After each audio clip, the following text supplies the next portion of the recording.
Hello বন্ধুরা, আজ আমি তোমাদের কাছে নতুন একটা রান্নার রেসিপি নিয়ে এসেছি।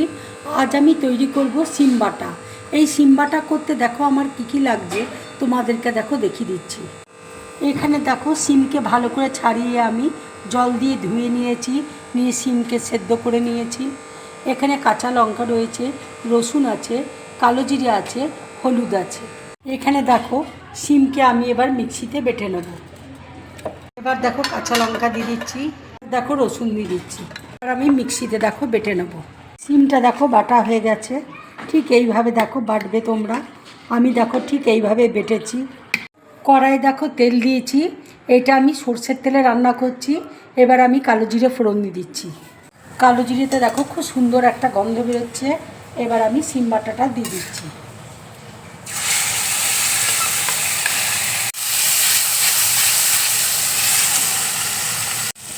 এবার দেখো আমি আন্দাজ মতো নুন দিয়ে দিচ্ছি, হলুদ দিয়ে দিচ্ছি,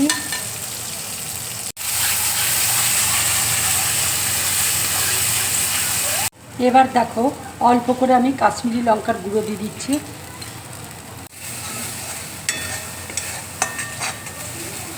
এরকম সিম বাটা করে তোমরা গরম ভাতের সাথে খাবে, খুব ভালো লাগবে খেতে। বাটা হয়ে গেছে, এবার আমি উপর দিয়ে একটু সর্ষের তেল আমি দিয়ে দিচ্ছি। দেখো আমি গ্যাসটা অফ করে দিচ্ছি।